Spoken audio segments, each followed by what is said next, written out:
Dans le cœur d'un brave homme, un cochon sommeillait.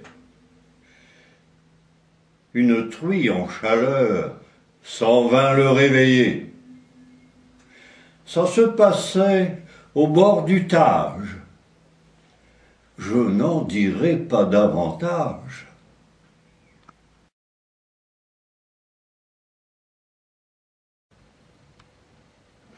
À qui devons-nous que l'école soit laïque et gratuite et obligatoire? L'instit interrogeait François, qui piqua du nez sur son écritoire. Le bon maître essaya de décoincer la bulle. Et toi, Arthur, et toi? C'était Jules? C'était Jules? Arthur, à tout hasard, avança Jules César. Jules Ferry vociféra l'homme à la férule. Et l'enfant pleurnicha. Bah quoi, je m'as trompé de Jules?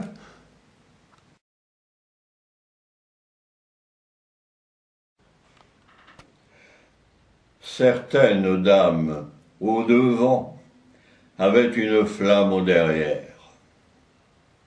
Pour la ranimer, elle avait souvent recours à la main familière de son amant du moment. Or, il advint qu'un jour, ou plutôt une nuit, l'élu du cœur tomba du lit en tentant d'assumer le rite. Le médecin arriva vite avec sa trousse et son flambeau. Il était jeune et portait beau.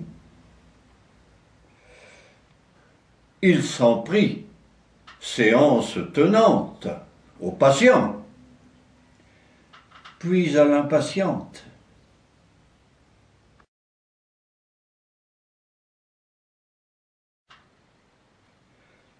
L'un ne vaut rien sans l'autre, estimait le bon apôtre avec qui je philosophais sur les causes et sur les effets.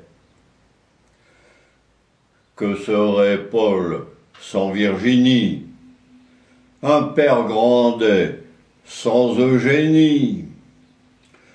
Une Romaine sans Romain? Et un hier sans lendemain? Il n'est pas de flux sans reflux, et pas de castor sans pollux. Je l'écoutais respectueusement, et pour montrer mon plein assentiment, je citais Vercinge et Torix. Il a eu l'air un peu surpris.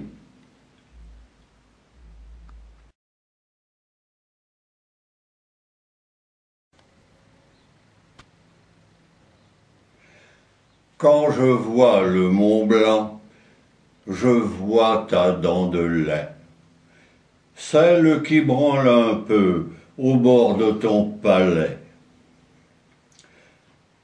celle qui t'a rendu de si nombreux services, en mordant dans le lard et dans le pain d'épices. Lorsque, du Kamtchatka, je vois la péninsule, c'est ton nez que je vois, ma chère et tendre Ursule.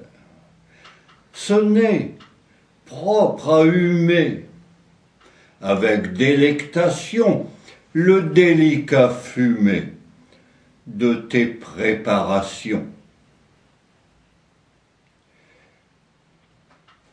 Quand je vois l'éléphant agiter ses oreilles. Je me dis, tiens, tiens, voilà ma vieille. Et quand l'une apparaît tout au-dessus des toits, je ne vois plus que toi, je ne vois plus que toi.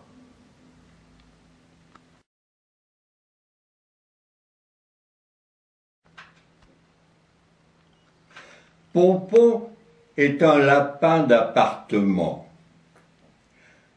On prend soin de lui grandement.